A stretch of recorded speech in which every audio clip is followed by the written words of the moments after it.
I always thought family meant having your back. That delusion shattered the moment I watched my mother slide the contract across the mahogany conference table, her manicured nails tapping impatiently against the wood. My name is Felicity, and I was about to lose everything I'd built. It's just a formality, dear, Mom said, her voice dripping with that artificial sweetness she reserved for manipulating people. The family will handle everything, marketing, distribution, all of it. You just keep creating your little potions. I stared at the stack of papers, my successful beauty formula's future laid out in cold legal terms.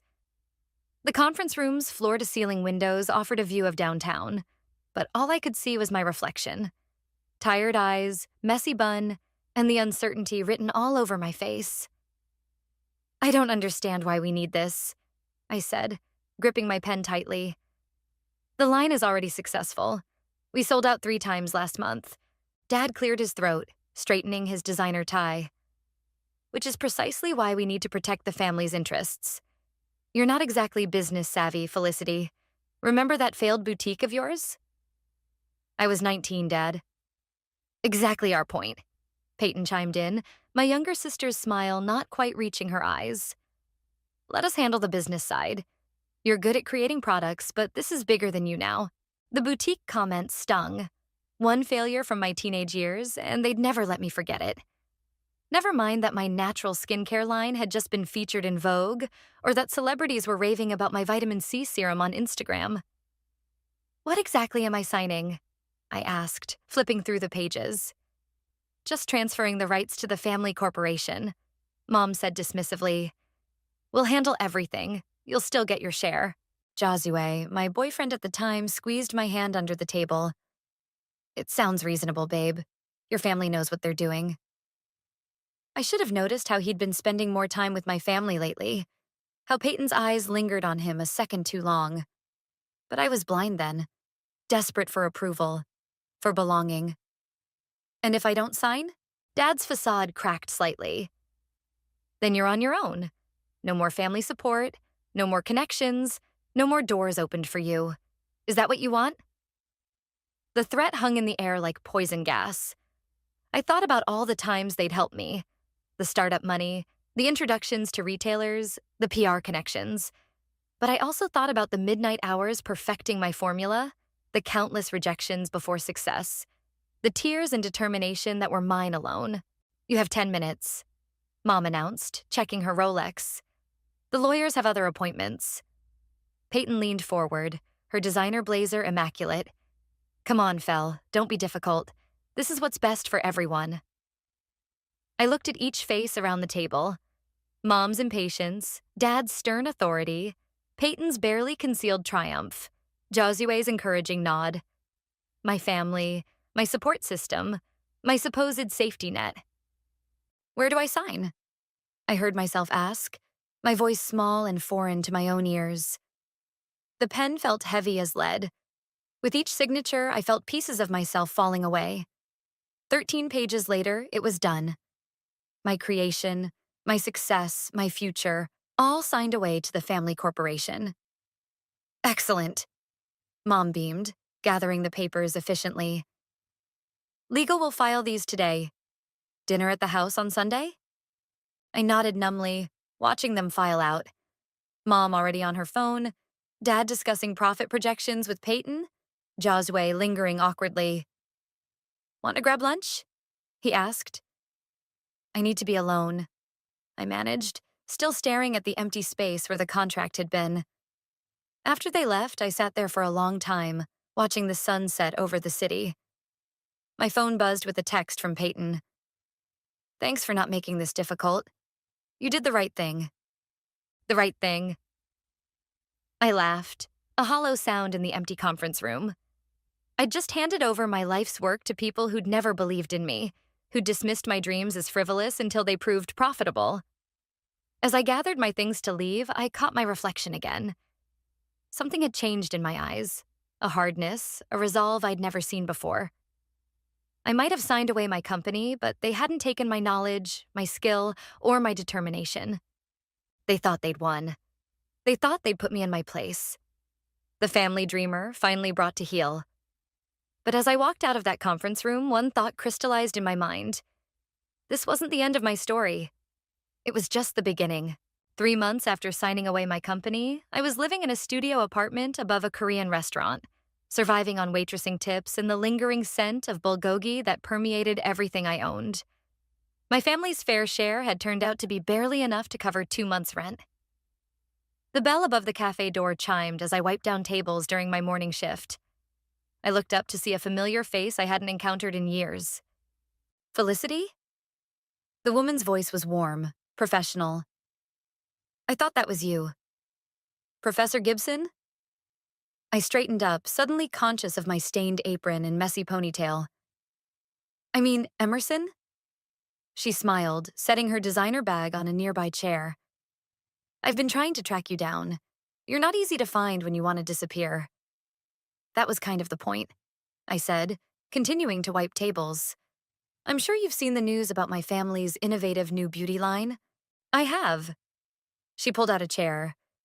And I've also seen the reviews claiming the products aren't quite as effective as they used to be. I stopped wiping. Of course they weren't. My family had the formula, but not the knowledge behind it. The precise temperatures, the exact timing, the little tricks that made everything work perfectly. Your shift ends soon? Emerson asked, checking her watch. In 15 minutes. Good. Let's talk properly then. I'll wait. Those 15 minutes felt like hours. When I finally hung up my apron, Emerson was still there, working on her laptop. We moved to a quiet corner table. You look terrible, she said bluntly. I laughed for the first time in weeks. Thanks. That's exactly what every former student wants to hear from their mentor. You're living above Mama Kim's, working minimum wage while your family profits from your creation. She leaned forward. What are you going to do about it? Do? There's nothing to do. They have ironclad contracts. For that formula. Emerson's eyes sparkled. But not for your next one. I shook my head. I can't. I have no money, no resources. Stop. She held up her hand. Do you know why I tracked you down? Because talent like yours doesn't just disappear. Because I've spent 20 years in this industry, and I know potential when I see it. Emerson, I appreciate this, but I'm starting a new beauty incubator program. She interrupted. Small batch, highly exclusive, focusing on natural ingredients. I need someone who understands formulation from the ground up. Someone innovative. She paused. Someone with something to prove. My heart started racing. My family would never... Your family doesn't need to know. She pulled out a business card. New name, new brand, new everything. They took your past, Felicity. They can't take your future unless you let them. I don't know. But my fingers were already reaching for the card. You do know. I saw your face just now when I mentioned the declining product quality. You're angry. Use that. The cafe door chimed again. I froze as Peyton walked in, designer sunglasses perched on her head. She didn't notice me at first, focused on her phone. Felicity? She stopped short. What are you working here? I stood up quickly. I have to go. Wait, Peyton called out. Mom's been trying to reach you. We need to discuss some formula adjustments. No. The word came out sharp, surprising even me. You have what you wanted. Figure it out yourselves. I grabbed my bag and headed for the door, hearing Emerson's chair scrape back as she followed. Outside, the summer air hit me like a wall. Well, Emerson said, catching up. That was interesting. I'm sorry, don't apologize. That fire I just saw? That's exactly what we need. She handed me another card. My home address. Come by tonight at 8. Let's start planning your comeback. As she walked away, I looked down at the cards in my hand. Behind me, I could hear Peyton's voice ordering her usual complicated coffee. My sister, who'd always competed with me, who'd helped orchestrate my downfall, who probably thought I'd given up. I pulled out my phone and texted my manager that I quit. Then I walked to the bus stop, my mind already racing with possibilities. I had nothing left to lose, which meant I had everything to gain. For the first time since that day in the conference room, I felt something other than despair. It wasn't quite hope. Not yet. But it was close. It was determination. Tonight, I would start over. And this time, I wouldn't make the same mistakes. Emerson's home lab smelled like lavender and possibility. Glass beakers lined the shelves, and a state-of-the-art mixing station dominated the center of the room. It had been 2 weeks since our cafe encounter, and I was already feeling more like myself. "Try this," I said, handing her a small vial of pale golden liquid. "I've added white tea extract and increased the niacinamide concentration." She applied a drop to her wrist, rubbing it in methodically. "Texture's perfect. Absorption rate." She checked her watch. "Impressive. But we need something more. Something revolutionary." The door chimed, and a young woman with wild, curly hair bounded in, arms full of shopping bags. "Sorry I'm late, but wait until you see what I found at the farmer's market." "Felicity, meet Andrea," Emerson said. "She's our botanical expert and trend forecaster." Andrea dumped her bags on the counter, pulling out various plants and herbs. "These are indigenous to South America, completely untapped in the beauty market, and the sustainability story is incredible." I picked up a strange-looking root. "What is this?" "That," Andrea grinned, "might be our secret weapon. It's been used by local healers for centuries. The antioxidant properties are off the charts. For the next few hours, we experimented with extractions and combinations." Andrea's energy was infectious, her creativity pushing my formulations in new directions. It felt different from working alone. Better, somehow. "Holy shit," Andrea exclaimed, checking her phone. "Have you seen this?" She held up her screen, showing a business magazine article. My stomach dropped as I read the headline.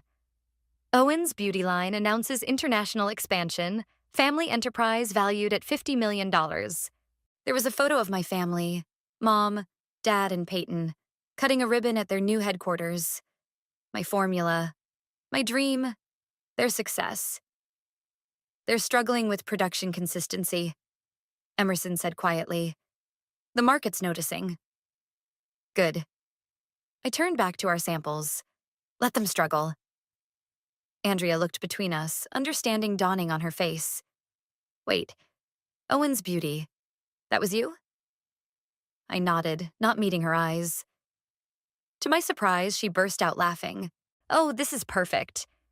You know what's better than a good product? A good product with a story. And girl, you've got a story." "We're not using my family drama as a marketing strategy," I said firmly. "Not directly." Emerson interjected, looking thoughtful. "But Andrea's right. The market loves a Phoenix Rising narrative."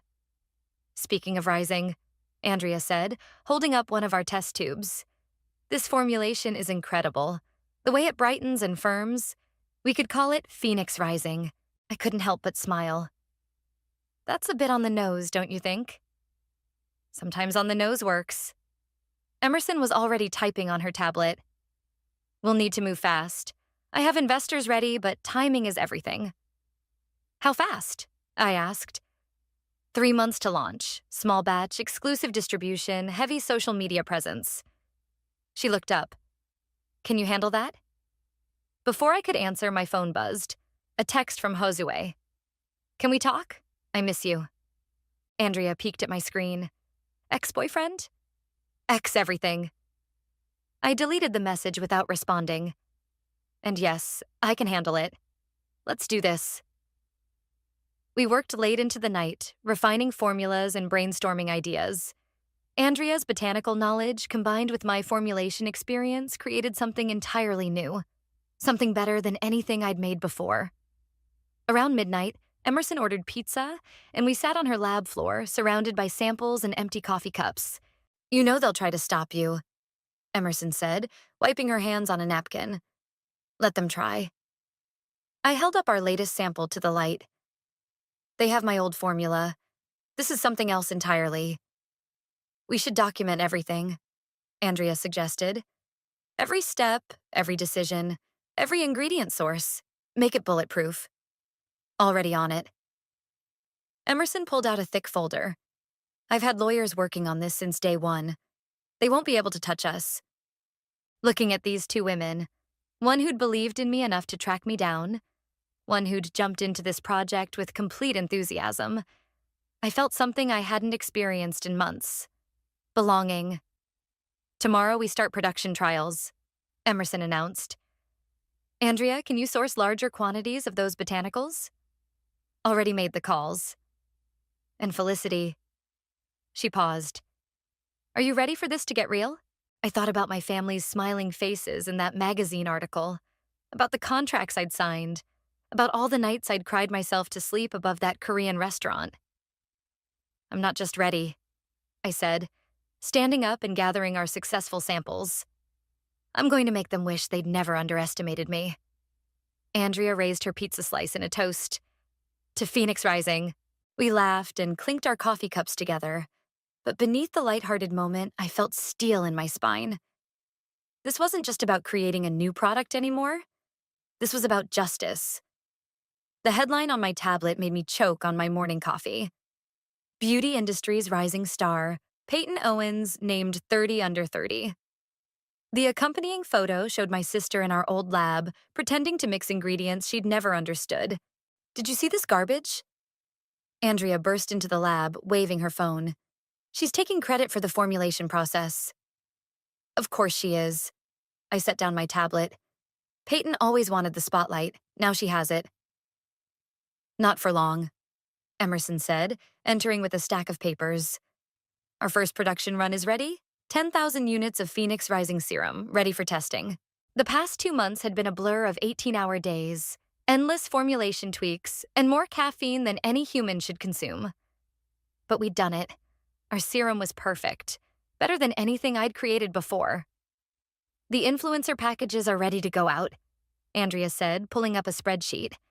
I've got 20 top-tier beauty bloggers lined up, all with proven track records of honest reviews. And look at this. Emerson handed me a glossy magazine. Page 32. I flipped to it and froze. There was a small article about upcoming beauty launches, with Phoenix Rising featured prominently. New luxury skincare line promises revolutionary results. Formulated by anonymous industry veteran. Anonymous? I looked up. For now. Emerson smiled. Let the product speak for itself first. The reveal will come later. My phone buzzed. A text from Mom. Darling, we need to discuss the original formula. Production issues. Call me? Delete it, Andrea advised, reading over my shoulder. They made their bed. Before I could respond, the lab door opened again. A delivery man wheeled in boxes of our finished product. The sleek black packaging with gold accents looked even better than I'd imagined. It's really happening, I whispered, picking up a bottle. Time for quality control, Emerson announced. Everyone grab a sample. We each took a bottle, going through our testing protocol. The serum was perfect, silky smooth, quick absorbing, with an immediate brightening effect. Everything we'd worked for. Everything we'd promised. Social media campaign launches tomorrow, Andrea said, snapping photos. The mystery around the founder is already creating buzz. People love a good secret. My phone buzzed again. This time it was Peyton. Mom's trying to reach you. Don't be childish, the family needs you. I showed the message to Emerson. They're panicking, she observed. The production issues must be worse than we thought. Good. I started packing influencer boxes. Let them panic. Andrea pulled up a video on her laptop. Look at this review of their latest batch. The comments are brutal. The video showed a popular beauty reviewer comparing their old product, my original formula, with their newest release. The difference was obvious. The new version was separating, pilling on the skin, completely ineffective. They're missing steps, I realized, watching the demonstration. Critical temperature controls, ingredient timing, things I never wrote down. Things they'll never figure out, Emerson added. Not without you. Another delivery arrived. This time, press packages from major beauty editors. Each contained our serum, along with a mysterious black card that read, "Sometimes the greatest beauty lies in rising from the ashes." The first reviews should hit next week, Andrea said, checking her calendar. Just in time for the holiday shopping season. And just in time for this. Emerson handed me an invitation. The annual Beauty Innovation Awards were next month, and Owens Beauty was nominated for Best New Brand. Perfect timing. I smiled, an idea forming. That's when we'll reveal everything. Are you sure? Emerson asked. It'll be very public. That's the point. I looked at our serum, then at the invitation. They took everything from me in public. Let them face the consequences in public, too. Andrea clapped her hands. Oh, this is going to be good. We should start planning your outfit now. Focus, Emerson chided, but she was smiling, too. We need to make sure every single unit is perfect. No mistakes, no weaknesses. They'll try to discredit us once they realize what's happening. My phone buzzed one more time. A message from Dad. Whatever you're planning, stop now. Don't damage the family name. I showed it to the others. They know something's coming, Andrea said. They just don't know what. Let them wonder, I replied, finally blocking their numbers. We have work to do.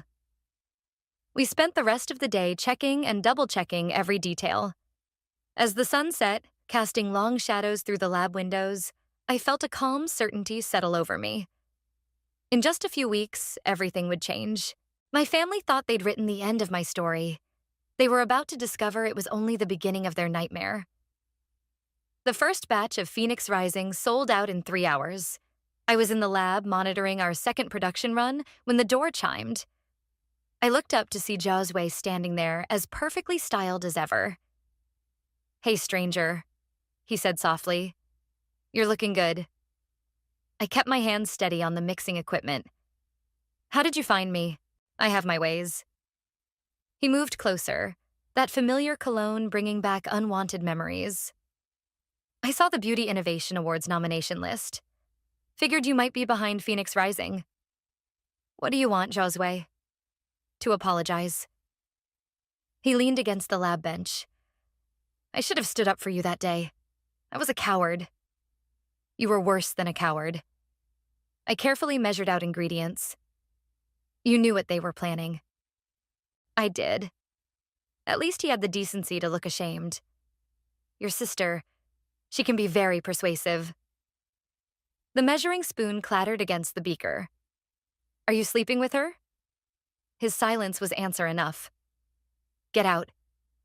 Felicity, please, I came to warn you. He grabbed my arm. Your family knows you're behind Phoenix Rising. They're planning something. I yanked my arm away. Let them plan. I'm not that naive girl anymore. They're claiming patent infringement. He ran a hand through his hair. They're building a case that your new formula is too similar to the old one. The lab door opened again, and Andrea walked in, arms full of fresh botanicals. She stopped short at the sight of Josue. Everything okay here? She asked, eyes narrowing. Just fine, I said. Josue was just leaving. Wait. He pulled out his phone. I have proof, emails, meeting notes. I can help you. Andrea set down her supplies. Help her? Like you helped her family steal her company?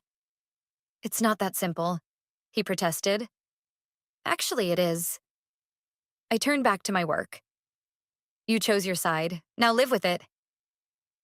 They're going to destroy you, Felicity. His voice hardened. Unless you have someone on the inside. Andrea stepped between us.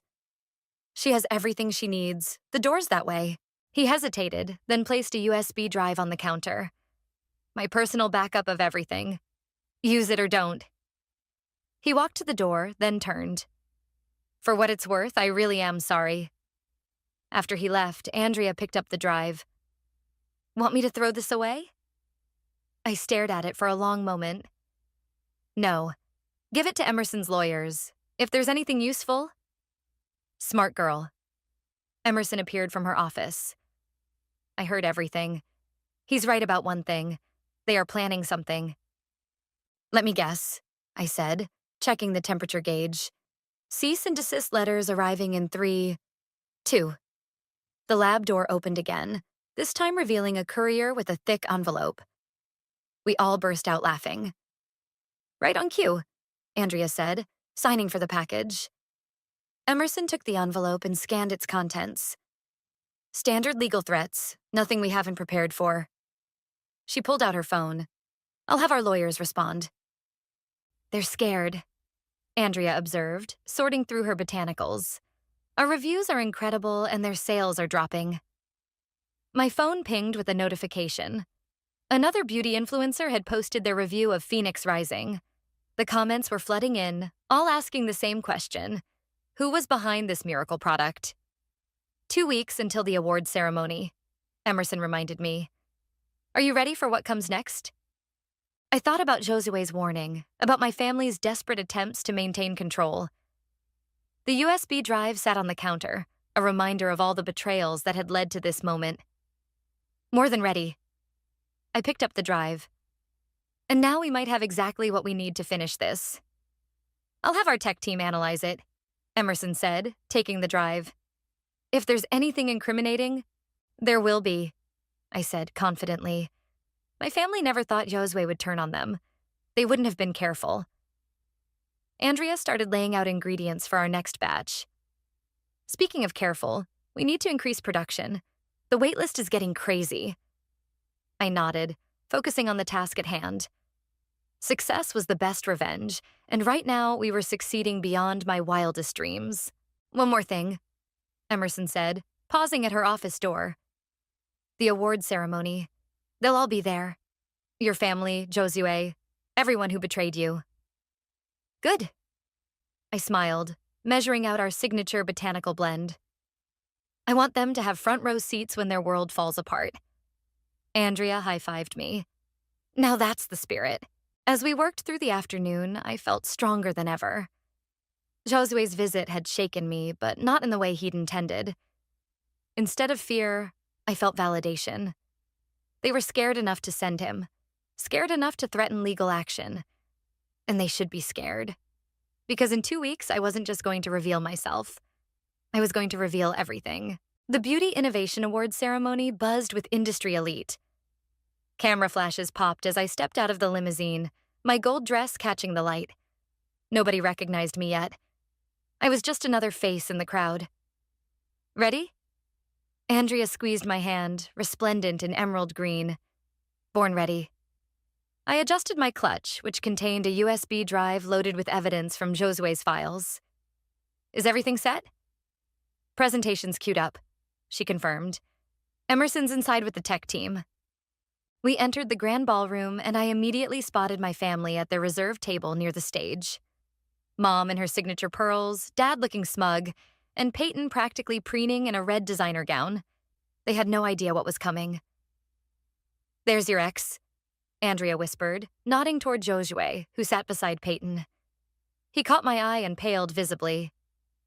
Ladies and gentlemen, the host announced, please take your seats. The ceremony is about to begin. We found our table where Emerson waited with our legal team. Everything's in place, she murmured. The evidence is irrefutable. The first few awards passed in a blur. Then came the moment we'd been waiting for. And now the award for Most Innovative New Product. The host opened the envelope. Phoenix Rising Serum. The applause was thunderous. Industry insiders had been buzzing about our mystery product for weeks. As planned, Emerson took the stage first. Thank you, she said into the microphone. As the incubator behind Phoenix Rising, I'm honored. But there's someone else who deserves this recognition. Someone whose story needs to be told. That was my cue. I stood feeling hundreds of eyes turned toward me. In my peripheral vision, I saw Peyton grab Mom's arm. Many of you know me, I said, taking the stage. Or rather, you knew my work under a different name. I'm Felicity, the original formulator of Owen's beauty products. The room erupted in whispers. My family's faces turned from confusion to horror as the screens behind me lit up with damning evidence. Emails plotting to steal my formula, meeting minutes discussing how to pressure me into signing, bank transfers showing how they'd manipulated company funds. But Phoenix Rising isn't about the past, I continued, my voice strong. It's about rising above betrayal, about creating something better. The screens switched to side-by-side comparisons, their failing product versus our soaring success, their plummeting sales against our waitlist of thousands. This award, I held up the crystal trophy, belongs to everyone who believes in second chances, in justice, in the power of truth. Dad stood up, his face red. This is slander. We'll sue. No, you won't. Emerson interrupted smoothly. Every document displayed here has been verified. Would you like us to show the offshore account transfers next? He sat down abruptly. Phoenix Rising isn't just a product, I concluded. It's proof that you can't steal talent, you can't fake expertise, and you can't keep a phoenix down. The applause was deafening. Beauty editors were frantically taking notes, photographers' cameras clicking rapidly. In the chaos, I saw Peyton flee the room, Josue following close behind. Mom approached the stage, her composure cracking. Felicity, please. We can talk about this. We're done talking. I turned to the audience. Phoenix Rising's full product line launches next week. And this time, everyone knows exactly who created it.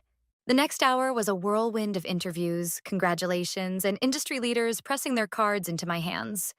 Through it all, I watched my family huddled in a corner, their phones buzzing constantly as the story spread across social media. Check this out, Andrea showed me her phone. Our Phoenix Rising and Justice Served were trending. Our website had crashed from traffic. Ms. Owens, a reporter pushed forward. Your family's stock is plummeting. Any comment? I smiled directly into her camera. The beauty industry rewards authenticity. Draw your own conclusions. Later, as we celebrated at the after party, Emerson raised her champagne glass. To the most spectacular comeback in beauty history. To karma, Andrea added with a wicked grin.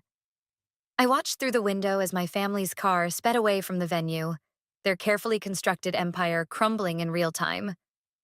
The satisfaction was sweeter than I'd imagined. To new beginnings, I said, clinking my glass with theirs. My phone buzzed with a text from an unknown number. It was Peyton. You've ruined everything. I showed it to Andrea, who laughed. Should we tell her this is just the beginning? No need, I replied, deleting the message. She'll figure it out soon enough. Outside, photographers were still calling my name, wanting the shot of the night's biggest story. I stepped toward the window, letting the cameras catch my smile. They wanted a phoenix rising from the ashes? I'd give them an inferno. 2 months after the awards ceremony, I drove my new Tesla past my childhood home. The for sale sign on the lawn told its own story. My family's company had lost 70% of its value, and the fallout was still spreading. My phone rang through the car's speakers. Turn on CNBC, Andrea's voice commanded. Right now. I pulled over and switched on my phone's live stream. Peyton was on screen, looking considerably less polished than usual, giving a press conference. And so, effective immediately, I'm stepping down as Chief Innovation Officer, she was saying. Recent events have made it clear that our company's foundation was built on questionable decisions. Holy shit, I whispered. Is she actually admitting it? Keep watching, Andrea said. Peyton's voice cracked. To my sister Felicity, I'm sorry. What we did was wrong. I was wrong. I sat there, stunned as she continued her public mea culpa. The comments streaming beside the video were brutal, but for once they weren't aimed at me. My phone buzzed with another call. Mom. After 7 weeks of silence, she was finally reaching out. I let it go to voicemail. You okay? Andrea asked, still on the line. Yeah, I watched as my old house grew smaller in the rearview mirror. I need to see something. I drove to our old lab, now shuttered and empty. Through the windows, I could see the remnants of what used to be my world. Abandoned equipment, dusty counters, faded posters of my original product line. A familiar figure stood by the entrance. Emerson. I had a feeling you'd come here today, she said as I got out of the car.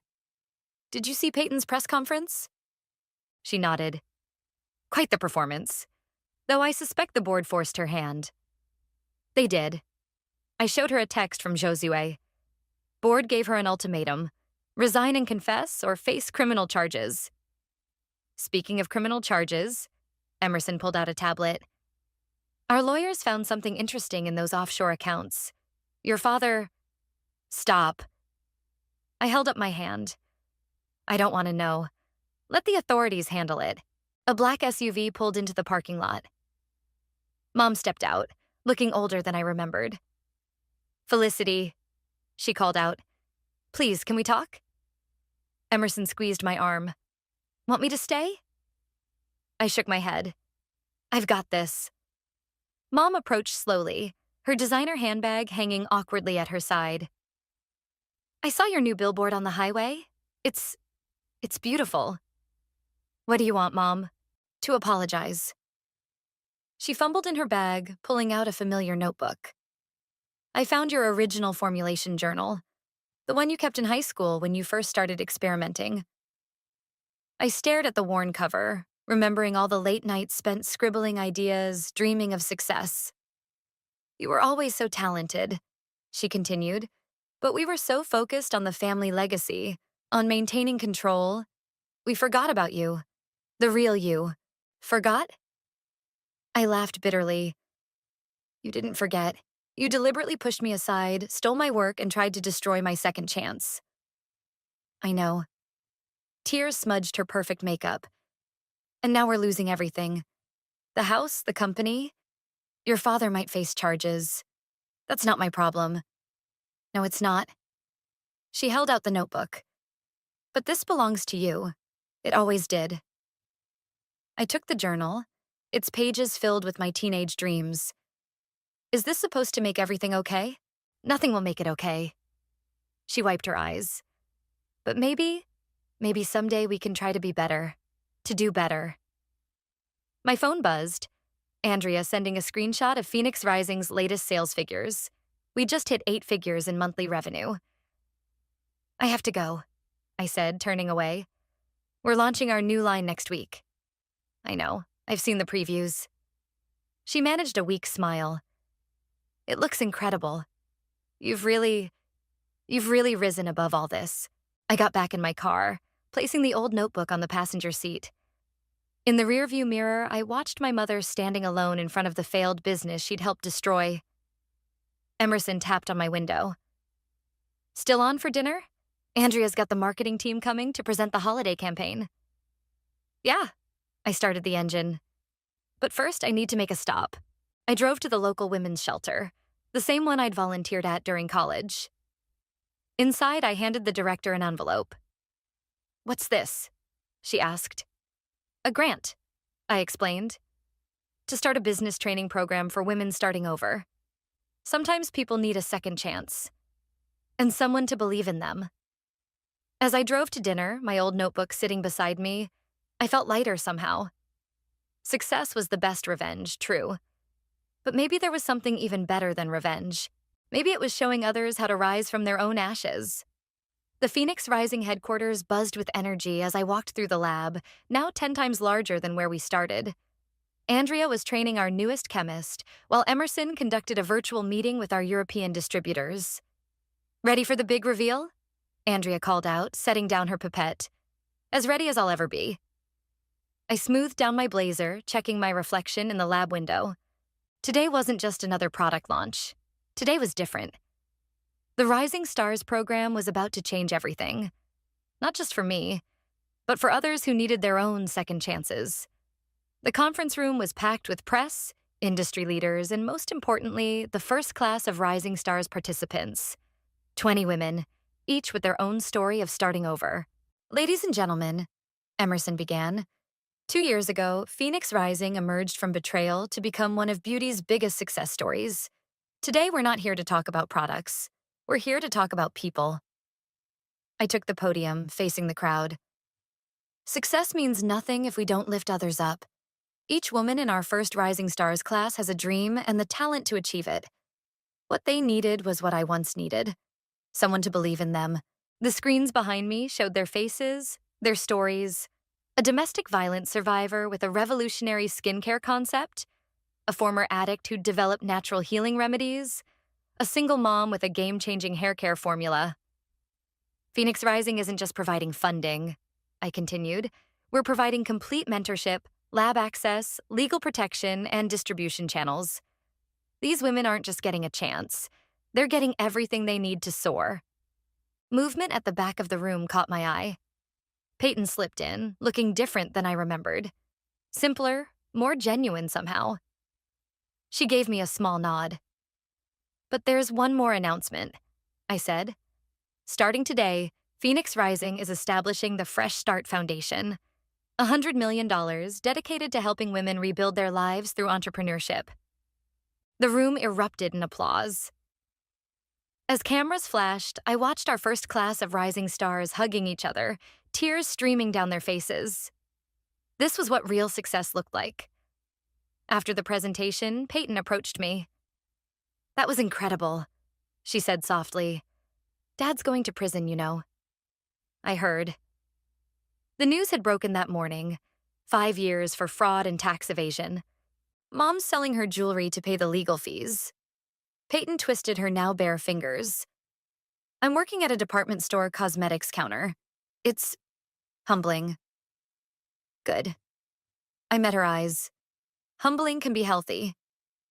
I deserve that. She pulled out a small package.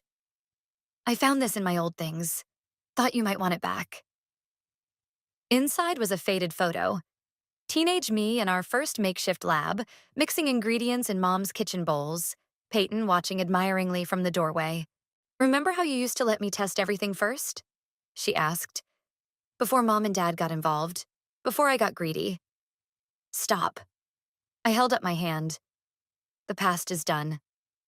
"I know, She glanced around the state-of-the-art facility. "You've built something amazing here. Those women's stories, it's more than just business." Andrea appeared at my side, protective as always. "Everything okay here?" "Actually," I said, making a sudden decision. "Peyton was just about to help you train our new lab assistant. She does have experience after all." Both women stared at me in shock. "Are you sure?" Andrea asked. "Everyone deserves a chance to rise," I said, echoing my speech. "Even those who once pushed us down." Peyton's eyes filled with tears. "I don't deserve—" "No, you don't," I agreed. "But that's not the point. The point is doing better, being better. Starting from the bottom and earning your way up, for real this time." As Andrea led Peyton toward the training area, Emerson joined me. "That was unexpected." "Was it?" I watched my sister don a lab coat, hands shaking slightly. Sometimes the best revenge is showing others a better way. My phone buzzed with notifications. The Fresh Start Foundation was trending. Our rising stars' stories going viral. Real change, happening in real time. "Ready to get back to work?" Emerson asked. "Those new formulas won't develop themselves." I looked around at what we'd built. Not just a company, but a movement. A place where second chances weren't just given, but earned. Where rising from the ashes meant helping others find their wings. Actually, I smiled, rolling up my sleeves. I think we're just getting started. Because that's the thing about phoenixes. They don't just rise once. They keep rising, higher and higher, lighting the way for others to follow. And this was just the beginning of our ascent.